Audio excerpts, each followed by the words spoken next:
Et bonjour Florence Bonjour Elettra, et bonjour tout le monde aussi. bonjour à tous.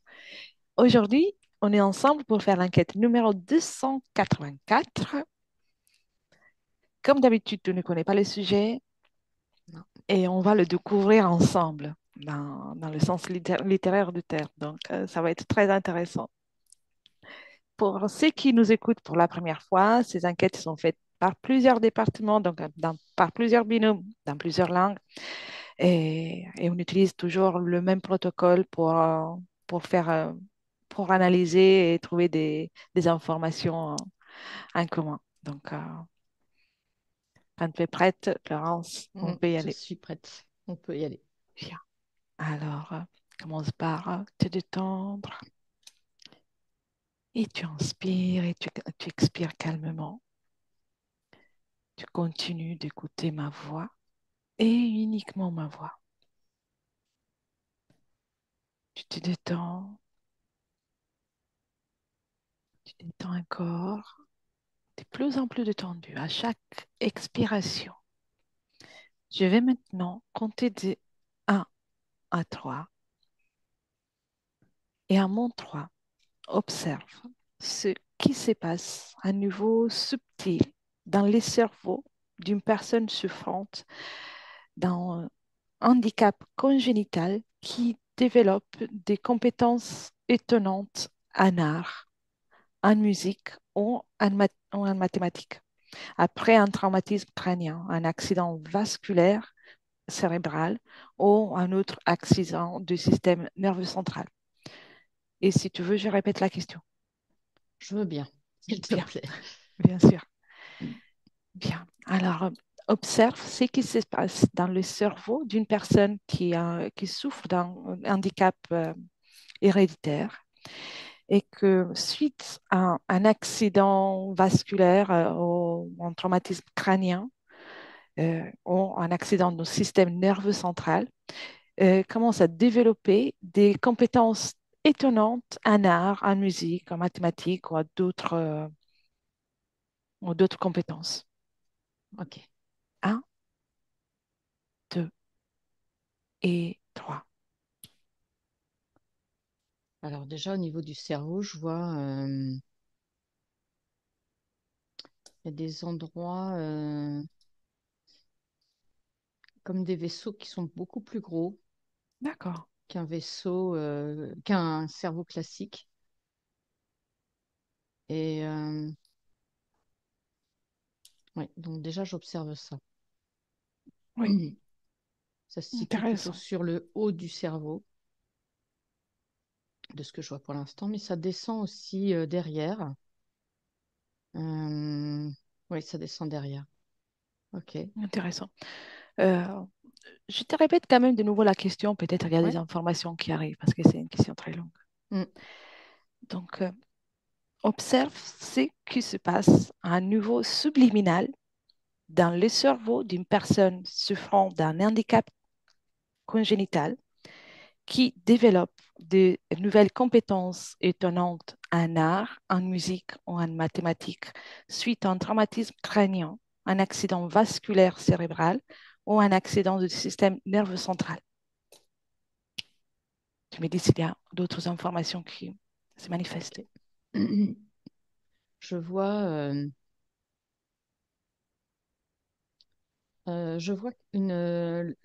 toute la zone comme ça, dessus du cerveau et le devant, qui est euh, plus lumineux en fait. C'est-à-dire que c'est plus il y a une vibration qui est plus forte qu'un cerveau classique. D'accord. Ça fait, je vois plein de particules qui s'agitent. C'est ouais, c'est en action, c'est en mouvement. Mm, mm. Voilà ce que je vois pour l'instant. Très bien. Intéressant. Alors, quelles sont les zones que tu perçois ou visualises comme étant euh, affectées ou plus, voilà, Oui, le mot affecté dans la phrase. Y a-t-il d'autres zones Alors, que tu vois? euh, sur la zone arrière du cerveau, plutôt en dessous, euh, je vois quelque chose qui est plutôt des zones qui semblent plutôt durcies, un peu, euh, ouais, un peu durcies, cristallisées. C'est un peu sec, c'est un peu comme si c'était figé. Ça bouge moins en fait. Là, il y a moins d'activité. Ça se situe des deux côtés du cerveau, à l'arrière et en dessous. D'accord, très bien. Existe-t-il des structures ou des circuits cérébraux extrasensoriels dormants dans l'esprit humain qui sont activés en cas de choc ou de traumatisme ou de conditions anormales? Oui, non ou en partie.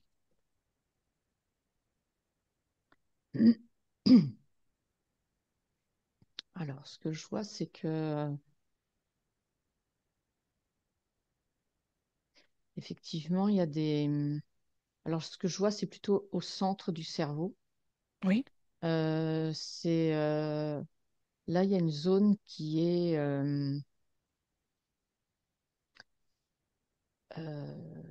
plutôt qui est active, mais plutôt au minimum. d'accord. Et en cas de choc, ça peut être même un gros choc émotionnel aussi. C'est pas que ça peut être un choc physique, émotionnel, euh, des maladies graves, des choses comme ça. Effectivement, ça déclenche. Il y a tout un processus électrique qui s'enclenche dans le cerveau suite à ces grandes intensités qui peuvent se vivre, émotionnelles ou physiques. Et Oui. c'est ce qui vient remettre du mouvement dans cette zone qui est au minimum. Hmm, très bien. Oui, tu Ce que je vois, rajouter. ça fait, ouais, ce Oui, que je vois, ça fait une, euh, une belle bulle au centre du cerveau qui est oui. couleur un peu dans les tons bleus. Et, euh, et c'est assez solide. Ça, je vois que la paroi est assez solide. Et ça, cette zone-là, c'est la zone où il y a des perceptions à développer chez l'être humain, en tout cas. Hmm, intéressant. Et veux-tu rajouter quelque chose par rapport au fonctionnement de cette zone? Donc, je vois bien en cas de choc, un, il y a comme une circulation électrique qui se fait, qui n'y était pas au départ, où elle y est, mais tellement au minimum que ça se voit à peine. Oui, Et quand il y a le choc, ça peut même être super intense, hein. Je vois chez certaines personnes euh, qui voyaient rien, aucune perception au départ, se retrouvent à voir des choses, à ressentir des choses qui sont même pas perçues par la plupart des gens. Et ça peut être très, très perturbant. Ils peuvent même se demander s'ils deviennent fous, en fait. d'accord. Ouais, s'ils sont pas au courant que ça existe, ils peuvent se demander s'ils sont fous. Très bien. Alors, l'information soudainement accessible est-elle déjà contenue dans l'esprit humain? Que perçois-tu?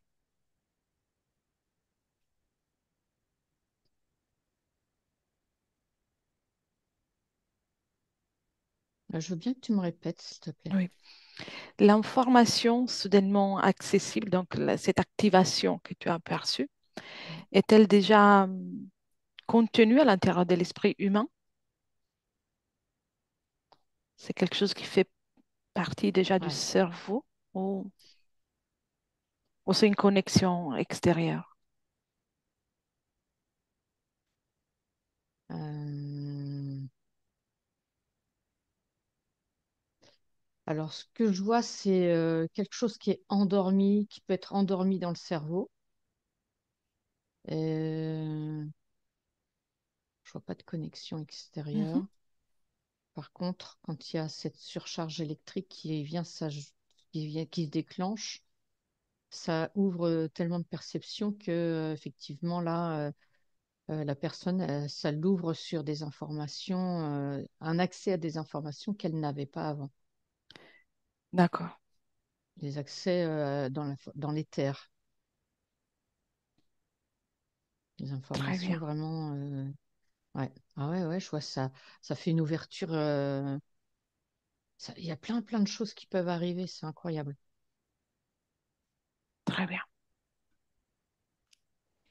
Alors, la capacité acquise peut-elle découler d'une condition de nature exogène et donc extérieure à l'individu?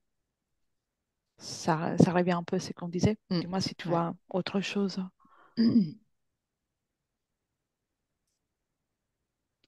Alors, ce que je vois, c'est que cette, euh, cette ouverture aux perceptions, ça peut être sujet d'interférence.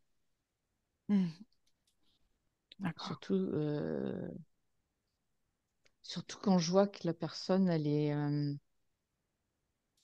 pas au courant de tout ça. Ça peut lui faire un choc supplémentaire de ce qui vient de lui arriver d'ailleurs, mais et ça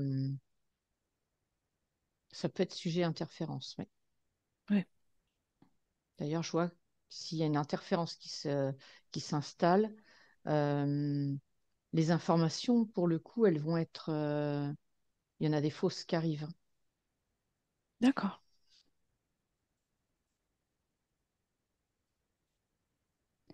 Qu'est-ce que qu'est-ce que cela implique qu'est-ce qui implique pour la partie subliminale le réveil soudain de capacités supérieures dans l'esprit d'un un individu?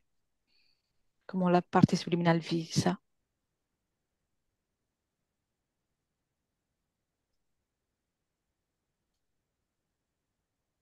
La partie subliminale, elle vit ça plutôt.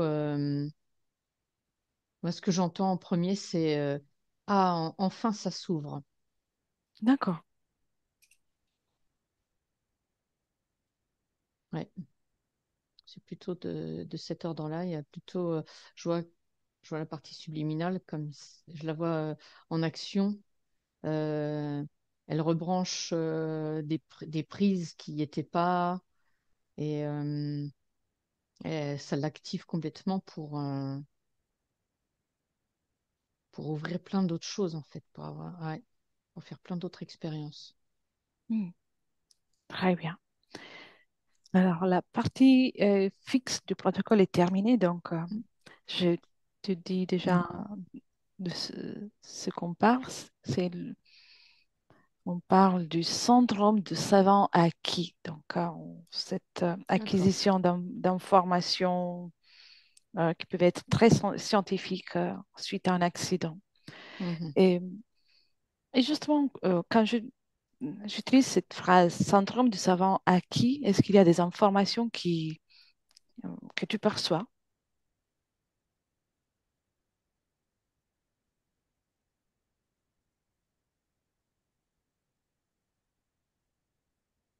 Alors, ce que je perçois, c'est euh,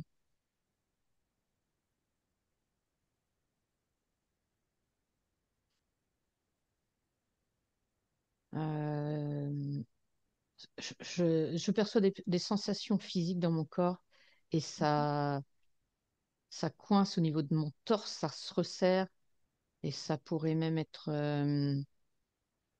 douloureux, une certaine sensibilité en tout cas.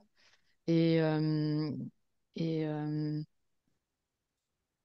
effectivement, quand je suis avec ce corps physique là, que je regarde avec ce diagnostic de syndrome de savant acquis. Je crois que dans la personne, c'est comme s'il y avait quelque chose en elle qui disjoncte. Ça lui met en même temps une compréhension de ce qui se passe en elle et en même temps, c'est tellement énorme l'accès à toutes les informations qu'elle a qu'il y a, ça disjoncte en elle en fait. C'est Mhm. une peur le premier mot qui me passe, c'est qu'est-ce que je vais faire de tout ça? Oui. Et prends une perspective, mets-toi Hmm, dans une position confortable pour observer tout ça. C'est ok. une observation. Et, par exemple, cette partie subliminale que tu es en train d'observer, est-elle incarnée dans le présent? Oui, je vois une femme Une femme? D'accord. Quel âge a-t-elle? ouais, une quarantaine d'années. D'accord. Et quelle est comment dire, la matière dans laquelle elle est devenue très douée? Excuse. Alors, Pour la science. là, je vois c'est au niveau des mathématiques. Mhm. Il y a un accès aux informations informatiques, oui, mais surtout mathématiques à la base. Il y a une compréhension des mathématiques qui s'ouvre et Et si tu remontes dans le temps pour elle, comment elle s'appelle? Anne, Anne. Et si tu remontes dans le temps de Anne avant l'accident cérébral, ou en tout cas le choc, euh, dans quelle situation vivait-elle? Hein, dans quelles conditions est-elle? je vois que c'est quelqu'un qui travaille au niveau informatique. Elle est devant un écran toute la journée. Et c'est un travail plutôt administratif. Oui. Euh, ouais, c'est plutôt ça. Elle a une vie classique. Ouais. Et suite à l'accident, comment tu vois changer son parcours?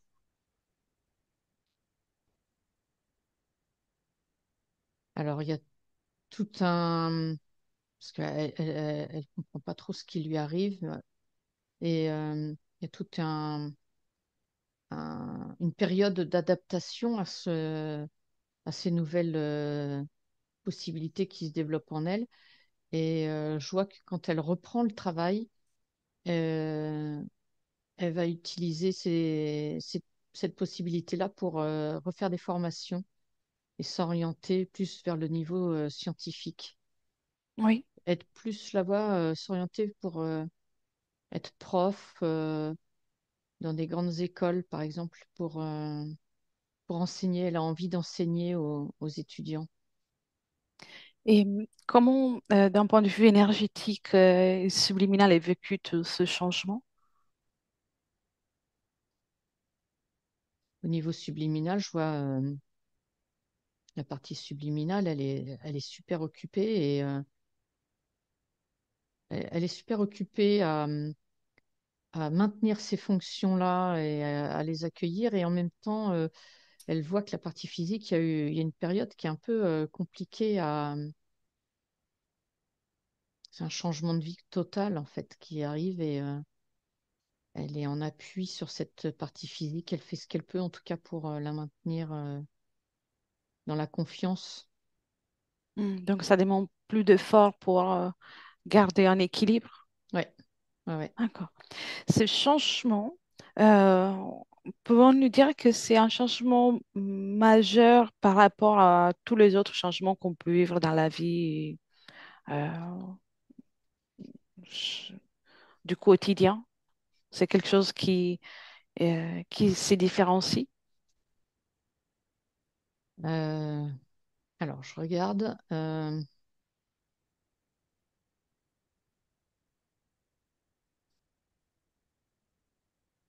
En tout cas, cette personne, c'est un changement majeur dans sa vie. Elle finit au bout de quelques mois par rebondir correctement sur cette, mais ça lui fait changer tous ses amis, ça lui fait changer même dans sa famille. Ils ont du mal à la reconnaître presque Mm. parce Et qu'il y a une interaction qui est différente.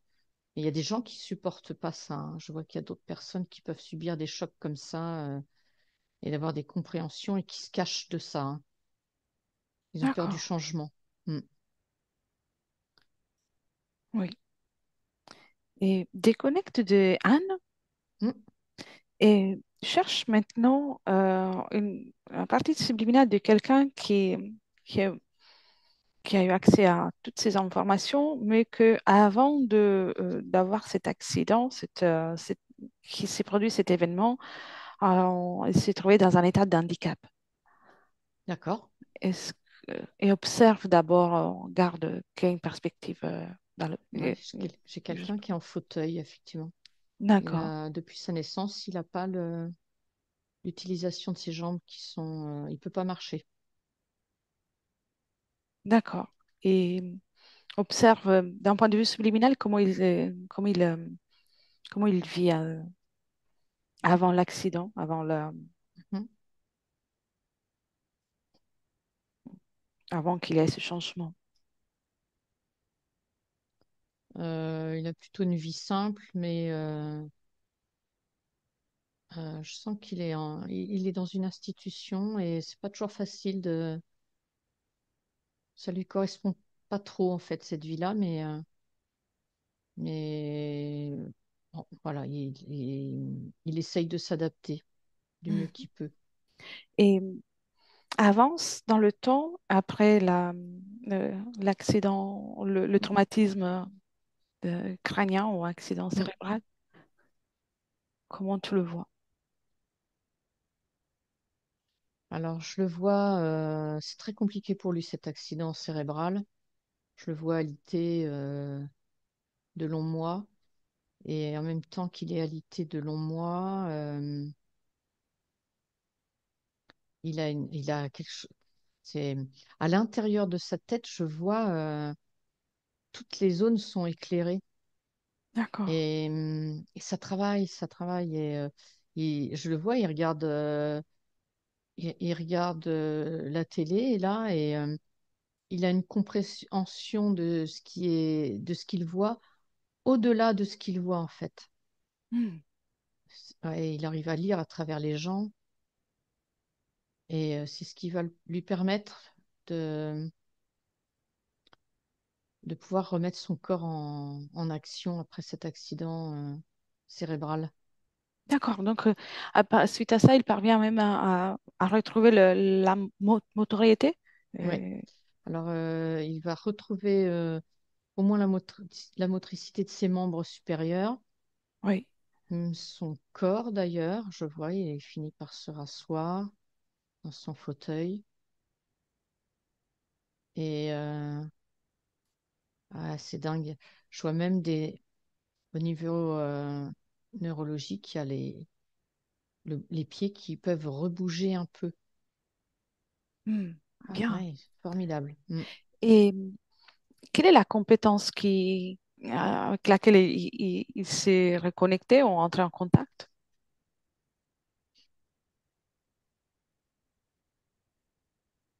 Il y a une clairvoyance qui s'est installée Mhm.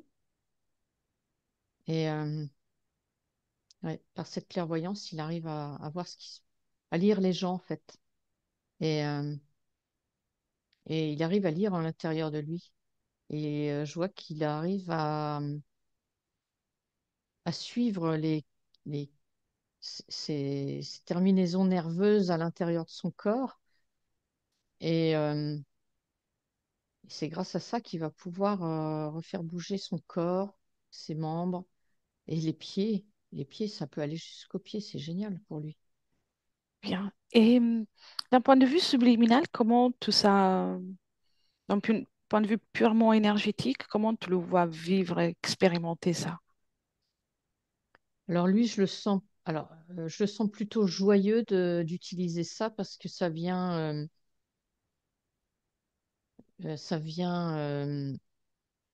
remettre de l'animation dans sa vie. Mhm. Et alors là, pour le coup, déjà qu'il se sentait pas trop à sa place dans cet établissement, là, il se sent plus du tout, mais il se sent plutôt apte à être plus autonome dans la vie plutôt que d'être dans un établissement. Oui. Parce il arrive à mieux capter ce qu'il a besoin. Il a quel âge? Il a 18 ans, D'accord. Comment il s'appelle? Philippe. Philippe. Bien. Et alors, tu me disais, il y avait des zones dans sa tête qui se sont éclairées. Mm. Observe les énergies. Est-ce qu'il y a quelque chose qui t'interpelle ou une fréquence en particulière qui est présente ou une couleur? Comment tu, comment tu vois ça? Tu peux zoomer? Alors, les zones éclairées, elles sont plutôt de couleur blanche. Mhm. Et la zone du milieu, là, que je décrivais tout à l'heure en forme de bulle, Oui, je vois qu'elle est.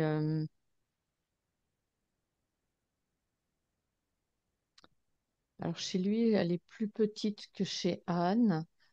Mais en fait, ça change rien au niveau du choc électrique, c'est la même chose. Et je vois que vraiment tout son cerveau, c'est, euh,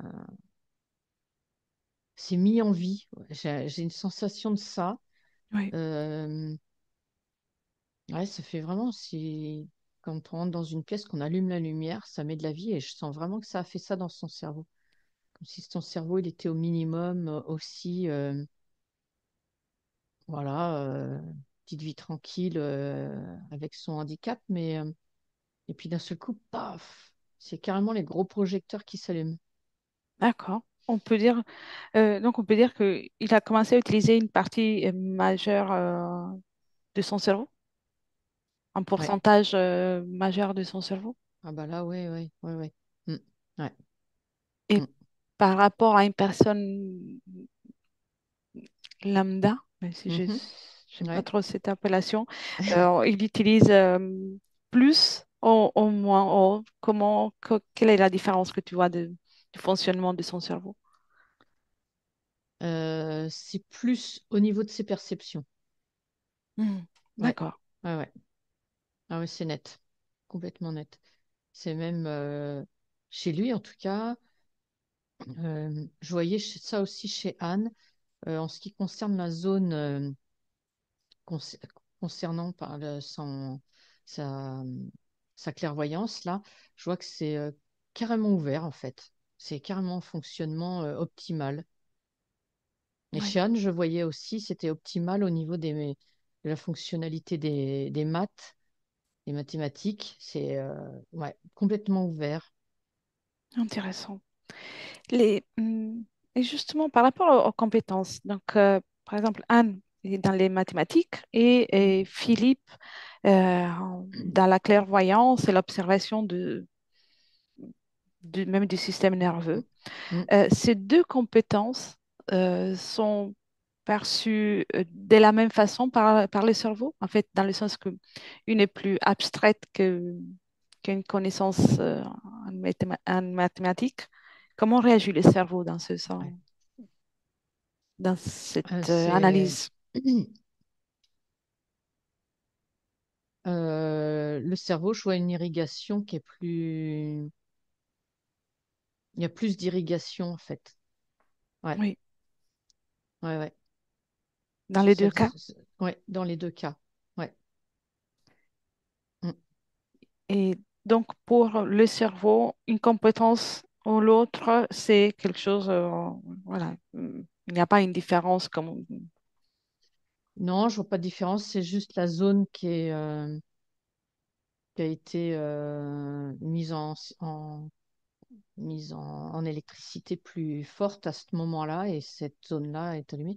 Et sur certaines personnes, ça peut être toutes les zones en même temps, hein. C'est toutes les compétences en même temps qui peuvent s'ouvrir. Là, c'est Là, c'est costaud pour la personne, hein. Mm. Alors, cherche aussi une de ces personnes et tu restes qu'en observation, sans ressentir, garde Ouais. ton ressenti à toi. Tu captes juste l'info. Mm.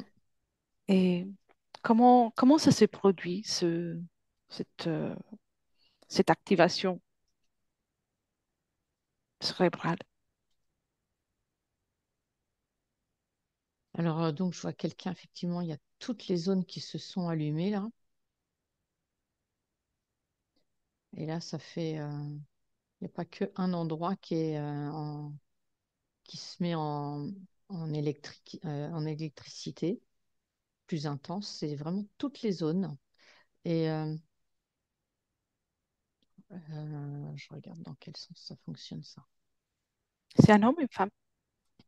Alors, c'est un homme. Mhm. Il est Et dans notre époque? ouais, c'est quelqu'un qui a une cinquantaine d'années. Et c'est quelqu'un qui vit très proche de la nature, Oui. plutôt solitaire dans la vie. Et, ouais, il y a toutes les zones qui sont allumées chez lui. Toutes les zones. Donc, il est en mesure de faire des calculs de physique, Ouais, mathématiques ou autre chose, ouais, je vois, il peut faire du piano et apprendre. Il n'y a même pas besoin d'apprendre, en fait. comme Faire un jouer génie. Ah ouais, ouais, carrément. Comment il vit ça? Ça lui plaît, ça le met mal Mm. à l'aise Alors, comme il vit dans la nature, je vois, il arrive à parler avec les animaux, avec les arbres. Et lui, ça le met en joie par rapport à ça. Euh, Ça le met encore plus en, en solitude par rapport aux gens qu'il rencontre. Déjà qu'il était assez solitaire, mais là, ouais, ça le met encore plus les gens, ils ont du mal à. C'est un peu comme s'ils le considéraient comme un. Alors déjà, il le trouvait solitaire, mais là, en plus, avec des capacités comme ça, ils ont du mal à comprendre qu'il puisse être aussi. C'est un problème d'acceptation qu'il puisse être aussi euh, intelligent, entre guillemets. C'est pas tellement le mot, Hmm. c'est. Euh, Ils se sent ouais, mal à l'aise par rapport à toutes ses ouais, connaissances. ouais, c'est ça. Mm. D'accord. Et, c'est que lui est arrivé, c'est à quel âge il a, au mieux, à quel âge il a découvert et il a eu l'accident qui lui a permis d'accéder à tout ça. Il a eu l'accident à 40 ans. D'accord. Ouais. Et d'un point de vue subliminal, cet accident a des causes subliminales, justement, Ok. ou Euh, purement physiques.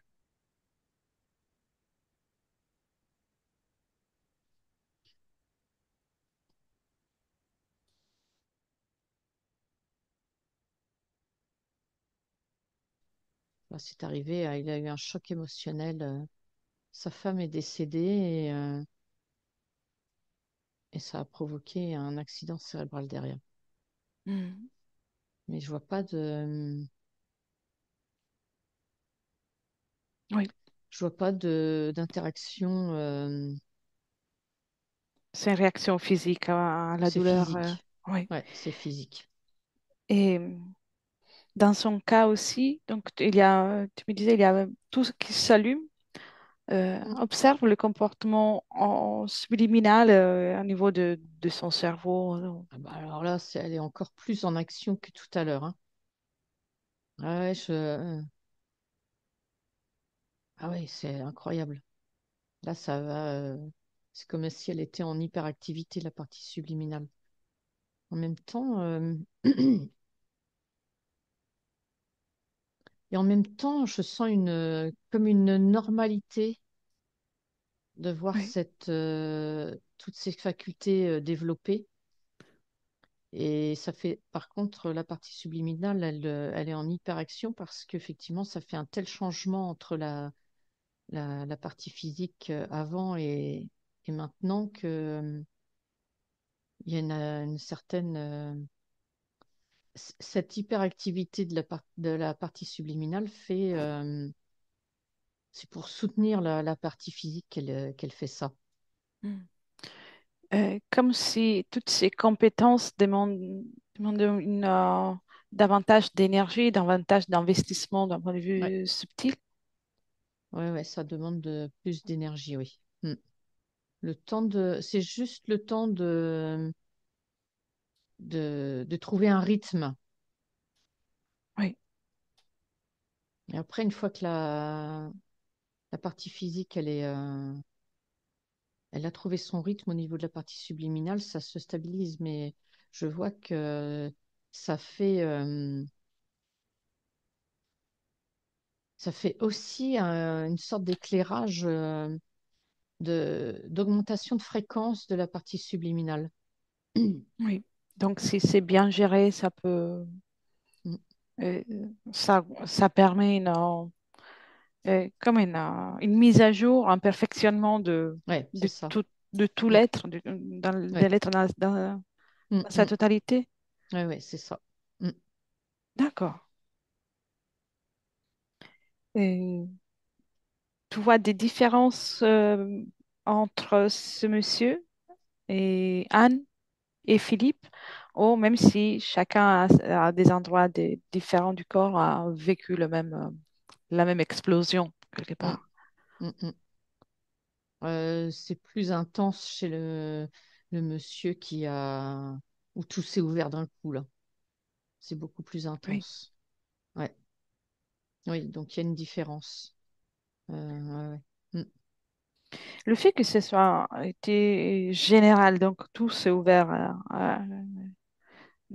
de façon soudaine, Mm. et, il y a une cause en particulier. Est-ce que son cerveau était apte à créer ça ou la douleur a été plus forte lors de l'accident ou quelque chose Mhm.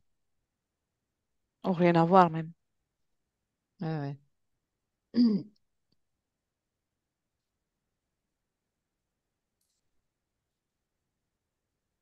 C'est curieux parce que là, j'arrête pas de voir le mot abduction là qui arrive. Mhm. Et, et je me demande s'il y a une particularité avec ça. Mhm. Bien, alors, prends de la perspective. Comment il s'appelle ce monsieur? Il s'appelle Henri. Henri. Et prends de la perspective et observe le moment du malaise de Henri. Oui. Est-ce qu'il y a une interaction subliminale avec quelque chose d'externe à lui?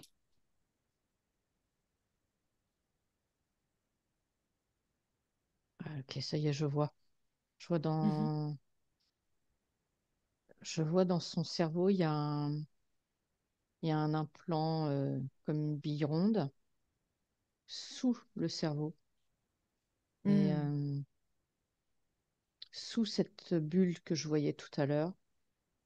Et ça lui a été posé à un moment donné, plutôt quand il était petit. Oui. Et effectivement, quand il y a la décharge électrique qui arrive, ah ouais, ok, ça augmente la décharge électrique. On nous dire que si la situation subliminale de la personne qui vit ça est subliminale, est une situation euh, d'interférence, peut avoir un impact sur la réaction lors de l'accident. Ah bah là, on peut dire ça, ouais, parce que effectivement, ouais, c'est parce que ça s'est trouvé comme ça, mais ouais, parce que cet implant-là, il n'était pas du tout là pour ouvrir ses perceptions. Mais effectivement, ça s'est trouvé comme ça et du coup, lui, il en bénéficie. Enfin, ouais, il bénéficie de toutes ses facultés ouvertes. Oui.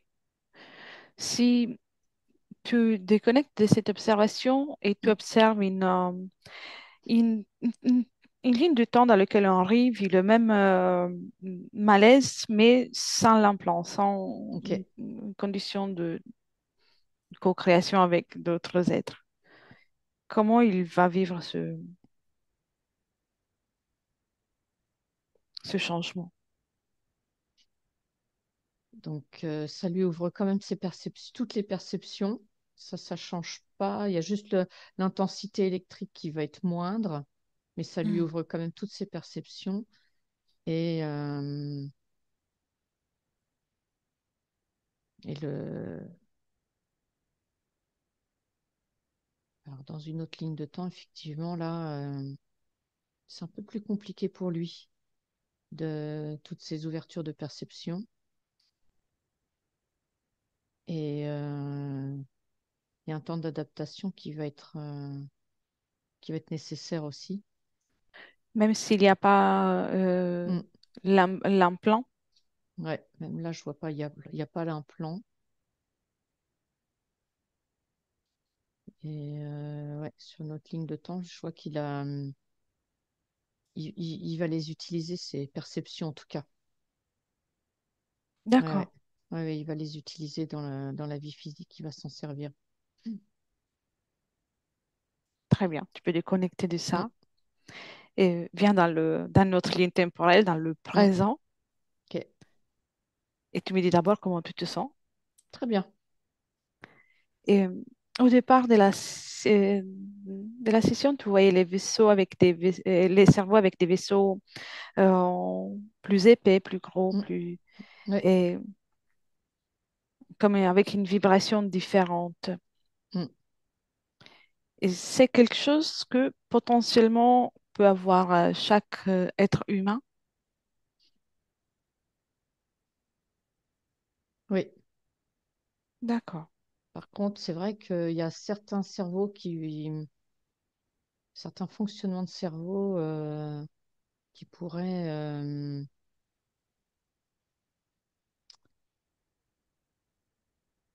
Il y a certains humains chez qui ça pourrait être un handicap, c'est-à-dire ils tombent fous avec des perceptions développées. Oui, Mm. Ils tombent dans la folie. très bien. Maintenant, observe aussi, déconnecte de ça. Quelqu'un avec un handicap, mais plutôt cognitif, donc des difficultés de compréhension, d'interaction, Ok. qui vit une telle situation et donc avec son handicap se retrouve à avoir des informations, voilà, à connaître la physique sans avoir même pas Mm. eu à l'étudier. Donc là, j'ai quelqu'un euh, qui est, donc avec un handicap cognitif et alors comme ses perceptions s'ouvrent. Quelqu'un qui Mm, n'est pas censé être à mesure mm, non plus d'avoir accès à toutes ces connaissances. ouais, je le vois. Cette, euh, c'est un jeune adulte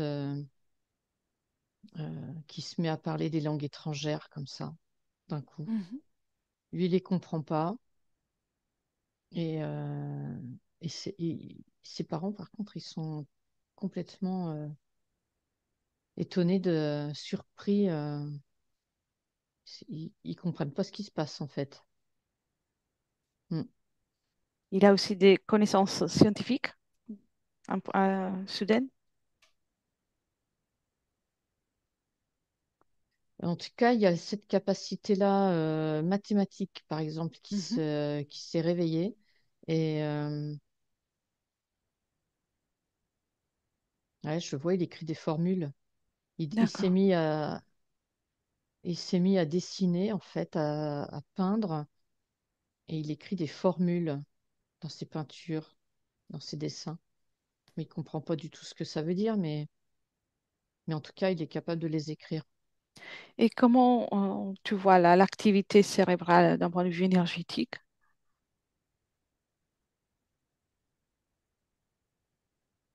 Donc l'activité cérébrale,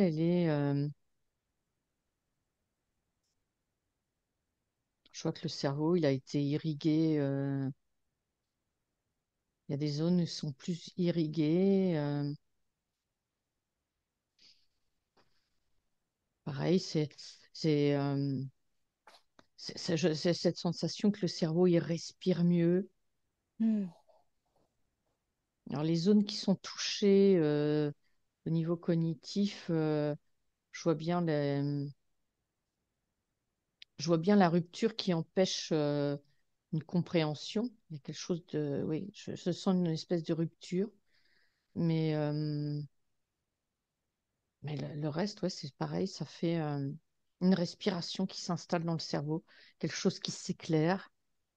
Oui, un peu Mm. comme ce qu'on dans les autres cas. Ouais, C'est ouais, ouais, c'est similaire. Mm. intéressant. Et comment il vit d'un point de vue purement subliminal, tout ça? Niveau subliminal, comment cela est perçu? Au niveau subliminal, euh, je vois que la partie subliminale, elle est active, mais avec précaution, Hmm. effectivement, puisqu'il y a des zones qui sont coupées, ouais, coupées, sectionnées, quelque chose dans cet ordre-là. Et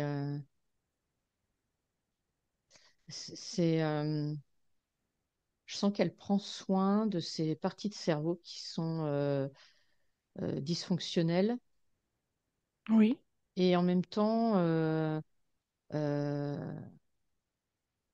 pour pas que ça vienne perturber plus en fait la dysfonction. d'accord, Et plutôt, j'entends plutôt qu'elle souhaiterait plutôt que ça remette une certaine fonctionnalité sur les parties qui sont dysfonctionnelles. Ça d'accord. diminue la dysfonction. Mm. Et les informations avec lesquelles il rentre en contact sont des informations qui sont à l'intérieur de son cerveau de façon euh, naturelle, ou il se met, ou il est en communication des informations extérieures à lui. Mhm. Alors, il y a des choses qui viennent de lui, donc du centre du cerveau, Mhm. et il y a aussi des choses qui viennent de l'extérieur. Ouais, Donc, on peut dire que son cerveau il commence à élaborer toute cette quantité d'informations euh, de façon différente. ouais, ouais. Ah oui, oui. Ouais, c'est drôlement intéressant parce que je sens bien cette incompréhension dans son cerveau, de ce cerveau qui fonctionne dans une incompréhension de beaucoup de choses. Et, euh, et en même temps de sortir, euh, de peindre tout ce qu'il reçoit, tout ce qu'il... je vois que autour de lui, ça fait une interaction. Les gens sont surpris et en même temps, ils l'encouragent à faire ça. Et je Oui, sens dans son énergie que ça fait ça met en route des zones qui sont un peu handicapées en fait. oui, Ouais. Avec un dysfonctionnement, ça remet des vibrations différentes dans ces zones-là. d'accord. Et d'un point de vue émotionnel, comment il perçoit, comment il réagit à tout ça, vu qu'il y a aussi l'incompréhension, Mm. comment il vibre. Euh, Au niveau émotionnel, je sens une certaine joie, qui peut l'envahir quand son entourage l'encourage. Et mais depuis son cerveau, ça reste une incompréhension. Mais émotionnellement, il y a quand même euh, ouais, une certaine joie, ouais, qui se développe. D'accord. Mm, Dû justement à l'interaction, à mm, l'échange avec les autres ouais, ouais. êtres humains. Comment il s'appelle? Arnaud, Arnaud. À quel mm, âge a-t-il, Arnaud, s'il est vivant? il a 25 ans, il est vivant. D'accord. Très bien. Et à quel âge a-t-il eu l'accident? À l'âge de 20 ans, il a eu l'accident. D'accord. Et quand tu observes son espace subliminal, il est Mm, seul dans son espace ou il co-crée avec quelque chose?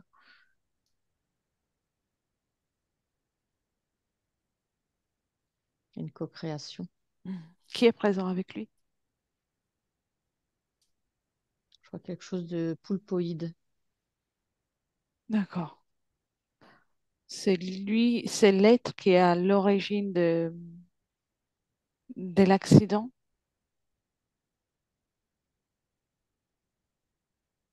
Ou il est arrivé après.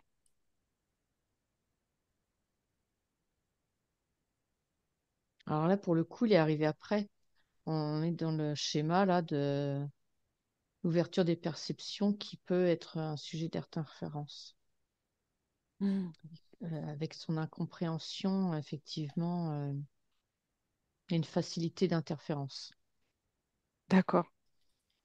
Et, la partie subliminale est à mesure de comprendre ce qui se passe. Oui, elle est en mesure de comprendre. Mm, Ok. Il te voit? ouais. Alors, fais-lui un coucou. Mm. Est-ce- Alors, il me voit, mais surtout, je lui tiens les mains et là, Mhm. Non, sans lui tenir les mains. d'accord, je lui tiens pas les mains. Ok, Non, non. Chacun dans son propre espace. d'accord. Chacun dans son propre espace. Bon, Juste fais-lui un coucou. il me perçoit, ouais.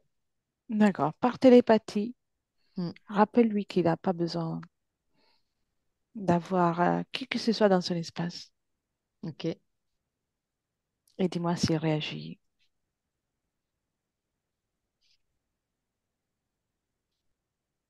une réaction, oui, effectivement. Mm, Il, son corps expérimente quelque chose d'exceptionnel, mais il peut toujours garder son espace subliminal libre. ok. Après, bien sûr, il fera ce qu'il souhaite. Mm, Mais important ok, qu'il ait il reçoit l'information. l'info. Ouais, il reçoit l'info. Très bien. Tu peux déconnecter de Mm, Arnaud. Euh, Dernière curiosité. Euh, Observe, cherche Einstein mm, euh, et aussi Leonardo da Vinci. ok, Tu les identifies ok. et observe si, à l'époque dans laquelle ils ont vécu, leur cerveau fonctionnait ou avait les mêmes modalités de fonctionnement des personnes qu'on a observées dans cette enquête. Ou pas Ah du tout. bah, ouais, alors Leonardo, c'est sûr. D'accord. Einstein, ouais, ouais, ouais. Leonardo, je le vois plus dans l'ouverture de toutes ses perceptions. Mm. Et Einstein, plutôt mathématique. Ouais, Oui. ouais, je vois plein de chiffres partout. Les informations avec lesquelles ils ont pu rentrer en contact, ça a été à l'intérieur de leur propre cerveau déjà ou ça venait du tout?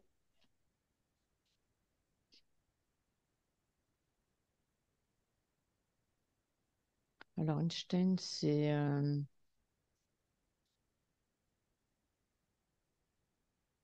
dans son cerveau. Leonardo. Einstein, c'est pas que son cerveau. Il y a aussi de D'accord. l'extérieur. Et Leonardo, ça vient de son cerveau. Il est hyperactif, son cerveau. Mm. Mm. Bien. Le fait qu'il tout soit ouvert, ça lui permet une très grande activité de son cerveau. Ouais. Mm. Eux ont-ils eu accès à cette activité cérébrale sans accident? Ouais, donc, ça veut dire qu'ils sont Mm. nés avec cette Je vois caractéristique pas. énergétique. Mm. Ah ouais, je vois pas d'accident en tout cas. Mm. Mhm. D'accord, Mm. intéressant. Très bien, tu peux déconnecter de Mm. Leonardo da Vinci et Ok. Einstein Ok. et viens dans le présent Mm. et capte juste l'information. Pouvons nous dire que cette caractéristique est potentiellement à l'intérieur de chaque cerveau humain sans, dans la théorie, on pourrait tous développer des informations, des Mm. capacités particulières. Ouais. Ouais, ouais. D'accord. Mm. Ouais. Qu'est-ce qui nous empêche d'avoir accès à autant de savoir, d'une façon générale? Mm. De façon générale, je vois que cette partie centrale du cerveau, elle est plutôt endormie. Hmm. Je sens euh, comme des réceptions de fréquences qui permettent cet endormissement. D'accord. Donc, l'environnement dans lequel nous baignons nous Ouais, empêche ouais, euh, de, de nous développer mm, tels que nous ouais, sommes. ouais. D'accord. Ouais. C'est notre Intéressant. façon de vivre qui nous empêche ça. Ouais. Autrement, on pourrait exploiter toutes nos capacités Mm, cognitives de façon différente. ouais, ouais, ouais. Intéressant. Le fait de ralentir, je vois que si on ralentit notre rythme de vie, si on est moins dans la frénésie de ce qui est autour de nous, déjà ça peut se développer déjà, Hmm. naturellement. Donc, l'hyperactivité cérébrale qu'on peut avoir, surtout Mm, avec la vie quotidienne et mm, la technologie, mm, potentiellement peut nous empêcher mm. d'exploiter toutes nos capacités. Ouais, ouais, ouais. Intéressant. Eh bien, alors, viens dans le présent, Florence. Mm, Cette information, surtout cette dernière information, on va la diffuser comme d'habitude. On mm. partage l'info. Ok. Euh, J'aime bien mettre Mm, l'accent sur le fait que l'être humain, dans toutes ses formes, dans toutes ses manifestations, est magnifique et parfait. mm. C'est bien qu'on se le rappelle de temps en temps. Donc, on passe cette information et puis on commence le retour. Ouais, ok. Bien, L'information est passée. très bien. Alors, dans Lucie et maintenant, Florence, euh, en 2025, tu déconnectes de tout et de tous, Mm, complètement. Complètement déconnecté, tu retrouves ton corps, tes sensations à toi, ta propre énergie, et tu choisis l'émotion avec laquelle tu veux poursuivre cette journée. Une belle émotion, avec la légèreté, la joie et tout ce qui te fait plaisir. Tu la diffuses dans tout ton être, dans tout ton corps, et chaque cellule de ton corps commence à se réveiller, pétillante, joyeuse, avec le sourire comme ça. C'est bien. Et dès que tu es prête, tu peux ouvrir les yeux. ok, super, merci. Très bien. Merci Florence, merci pour ce voyage, Ouais, ces informations. C'était très intéressant. Très intéressant, ouais, carrément. On l'a découvert ensemble. Moi aussi, Ouais, j'ai découvert le sujet. Donc, voilà, ne quitte pas, je coupe l'enregistrement. ok. Et merci à tous pour l'écoute. Merci à tous. Benvenuto a questo nuovo video di Disclosures. Oggi parliamo della cosiddetta sessione di ipnosi investigativa. In realtà non esiste una sessione di ipnosi investigativa. Non che non si possa fare investigazione di ipnosi, però è che non esiste una sola sessione di ipnosi per dire si è fatta investigazione, per prendere quell'informazione come buona. Perché? Sappiamo intanto che l'informazione che arriva in ipnosi è molto contaminata. La percentuale di inquinamento dell'informazione è altissima. Pensate a questa informazione che viaggia per tantissime dimensioni, attraversa densità, passa per coscienze che volontariamente o involontariamente possono distorcerla. E poi arriva infine alla persona che sta in ipnosi, che ha una coscienza, ha una mente, ha un'esperienza e interpreta questa informazione secondo la sua struttura mentale, secondo le sue credenze, che per quanto si possa essere più o meno liberi mentalmente, liberi pensatori, sempre c'è una parte subliminale che interpreta in base all'educazione ricevuta, alla cultura e perché no, anche tutte le esperienze di esistenze passate che ancora lasciano un segno in noi. Per capirci, è come se dovessimo parlare con un'altra persona immersi nell'acqua, a qualche metro di distanza, cercando di utilizzare un mezzo, che è quello della corda vocale, che è fatto per produrre suoni da trasmettere nell'aria. Noi stiamo utilizzando questo strumento per far passare un'onda sonora nell'acqua o in un liquido. Chiaramente il suono viene completamente distorto, sempre ammesso che sia per il nostro corpo facile e non difficoltoso poterlo fare senza avere dei problemi come ingurgitare acqua o eccetera. Ma non solo. Supponiamo che per questo tipo di comunicazione utilizziamo anche due lingue diverse, per esempio un italiano e un russo o un giapponese.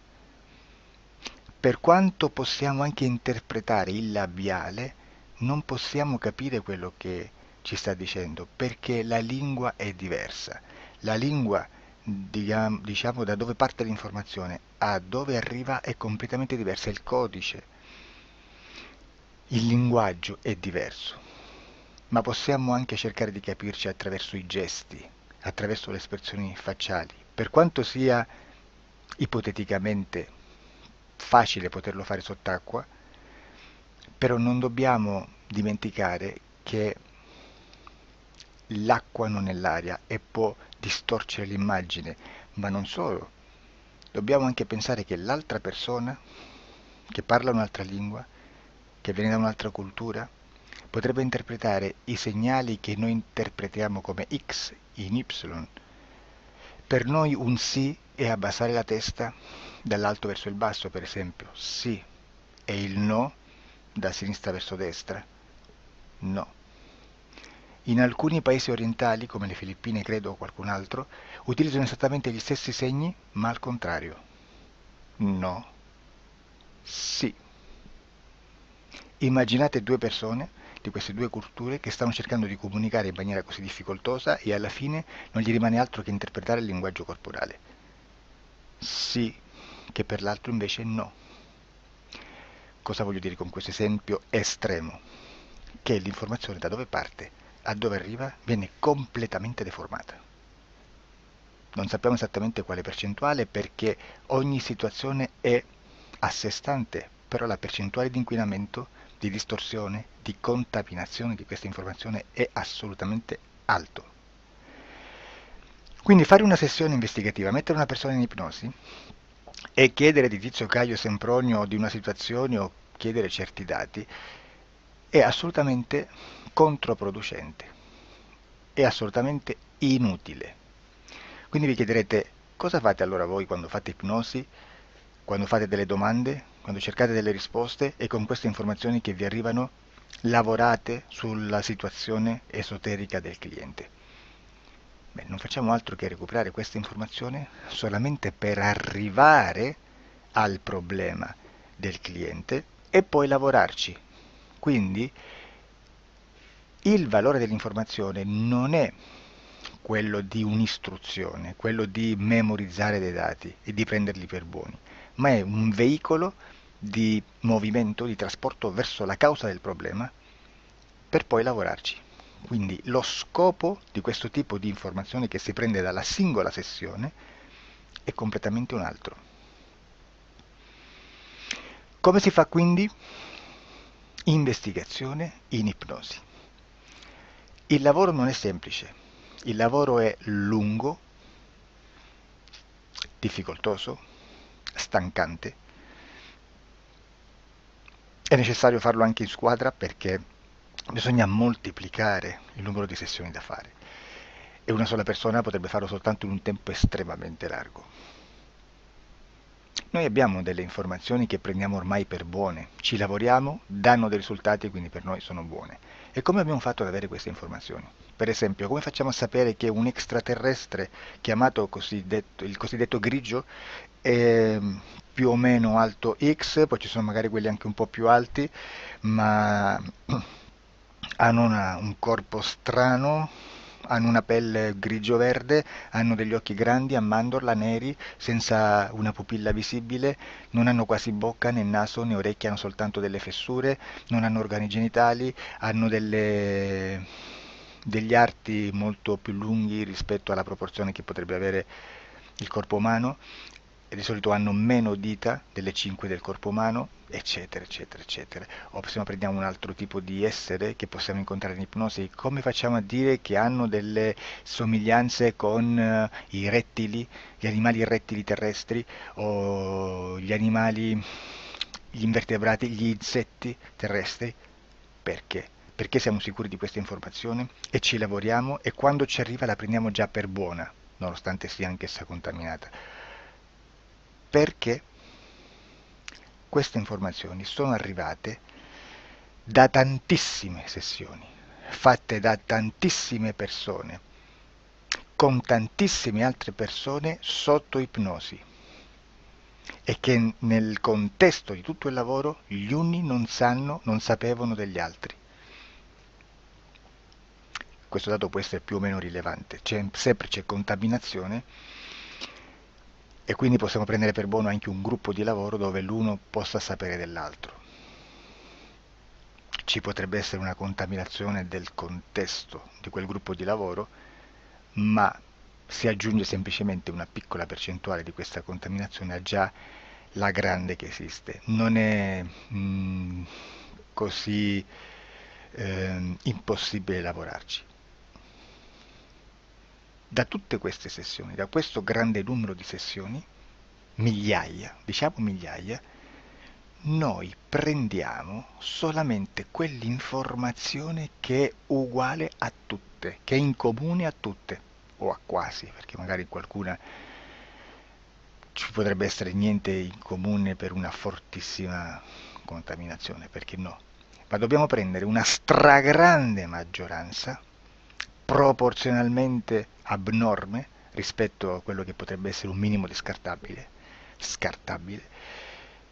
e lì possiamo prendere per buona questa informazione. Quindi se noi su 10.000 persone diverse, con operatori anche diversi, in cui in ogni sessione vediamo un essere che più o meno ha le stesse caratteristiche del grigio o dell'insettoide, a forma di mantide religiosa, o il rettile a forma di lucertola, per esempio, di serpente o di quello che sia, o se vediamo il pianeta Marte più o meno di colore rosso, o se vediamo dei sotterranei eterici, non fisici, nel sottosuolo terrestre, soprattutto sotto le grandi città, dove c'è concentrato molto potere, molta energia di questo tipo, e chi più ne ha, chi più ne metta, se vediamo degli impianti che hanno certi tipi di funzioni, certi tipi di forme in certe parti del corpo, e questa informazione la ritroviamo tutta o quasi in tutte le sessioni fatte, eseguite, realizzate da tanti anni a questa parte, significa che quella è una informazione affidabile. E vi posso garantire che stiamo parlando di una percentuale bassissima. Su un 100% staremo, credo, forse più in basso di un 2-3%. Immaginate, tutto il resto è spazzatura, è informazione spazzatura. Sì, spazzatura.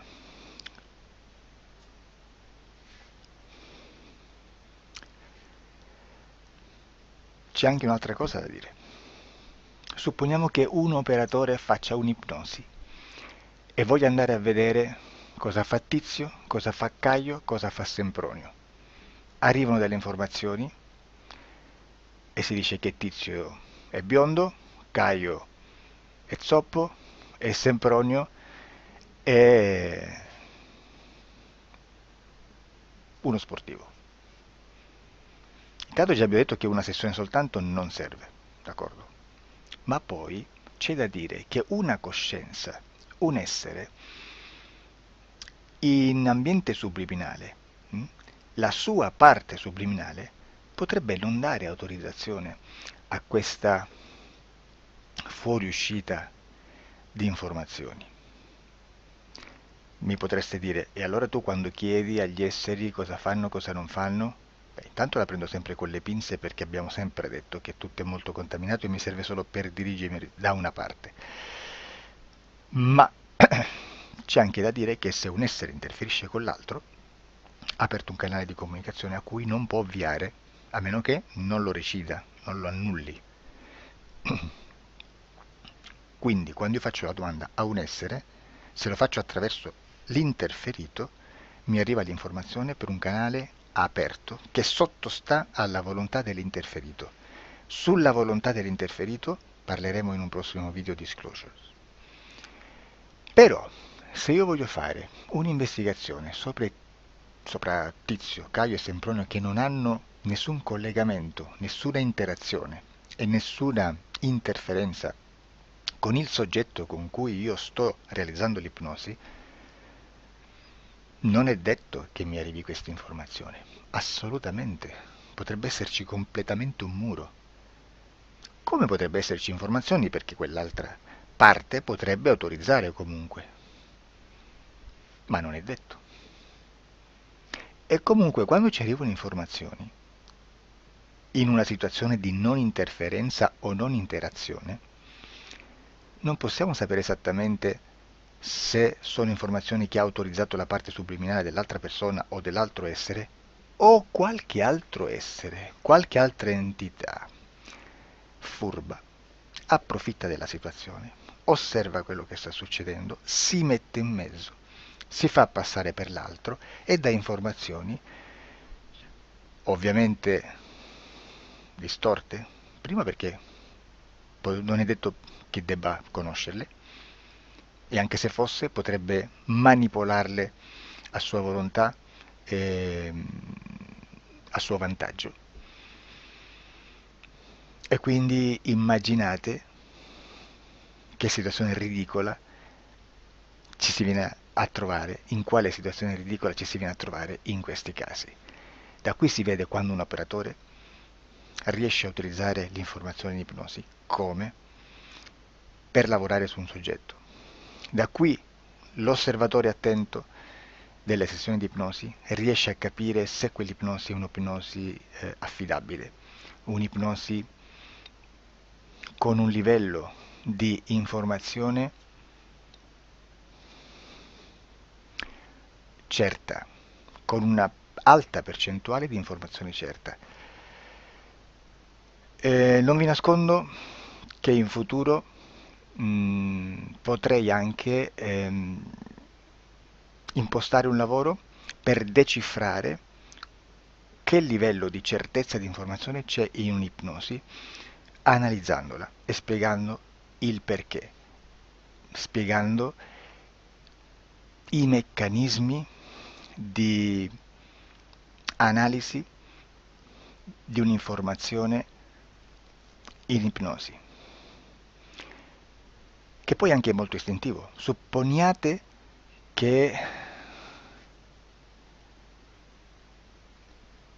che dobbiamo cercare un'informazione su internet, per esempio un fatto di cronaca. Voi preferite mettervi su un sito ufficiale? A caso. L'ANSA in Italia, ADN Kronos, qualche telegiornale che, per quanto possano manipolare l'informazione ad alti livelli, comunque possiamo dare affidabile la fonte dell'informazione che viene trasmessa. Non possono trasmettere una bufala sicuramente. Verrà sicuramente manipolata ad altri livelli. Ne parleremo in altri video, ma a livello base la fonte è certa. Sicuramente non andrete a cercare questa informazione sul primo sito, il primo blog che vi passa davanti e magari ha 4 followers. Perché? Perché non vi dà nessuna garanzia della certezza della fonte. Non c'è un controllo né nella struttura interna di questa agenzia di informazione e né dal grande pubblico, che per la quantità di persone che attingono quell'informazione si può dedurre se l'informazione è certa o meno, perché è un'informazione che passa in un pubblico così vasto che se ci dovesse essere una distorsione con la realtà è molto probabile che venga fuori. Credo che abbia detto quasi tutto sulle sessioni investigative. Prima di chiudere aggiungo che proprio per questo stiamo conducendo dei cicli di investigazione in ipnosi regressiva che comprendono tante sessioni con persone diverse, con una buona o eccellente suscettibilità ipnotica sicuramente, per poter indagare su spazi ristretti su alcuni temi. Perché dico spazi ristretti? Perché se andiamo a prendere eventi grandi nel tempo, nello spazio, storici, parlare di qualcosa di molto generico implica una quantità di sessioni abnorme. Immaginate se dovessimo fare una sessione investigativa sui buchi neri, quanta informazione ci sarebbe e quante informazioni da filtrare. Sarebbe quasi impossibile farlo in questa maniera. Ma se noi riduciamo lo spazio di investigazione, se noi prendiamo per esempio, investighiamo sulla pedofilia nella Chiesa Cattolica, ecco, se già restringiamo il campo d'azione è molto più facile che possiamo attingere informazioni affidabili, presuntamente affidabili, con un numero di sessioni sicuramente alte, ma ridotte rispetto ad altri tipi di sessioni molto più generiche, su temi molto più generici. Quindi per fare anche delle investigazioni su temi molto generici bisogna suddividerli in temi, in dettagli, per poi alla fine, quando tutta l'informazione è stata filtrata ed è stata dedotta l'informazione comune, si possono mettere insieme per cominciare a costruire il quadro, mettere insieme tutti i puzzles. Questo è il vero senso dell'informazione in ipnosi, quando si fa ipnosi investigativa. La sessione per risolvere una problematica, un problema, con una presunta origine esoterica di un cliente, di una persona, è un'altra cosa, sono altri metodi, altre tecniche e l'informazione si usa in un'altra maniera, ha un altro scopo. Grazie, ci vediamo al prossimo video. Disclosure. Ciao.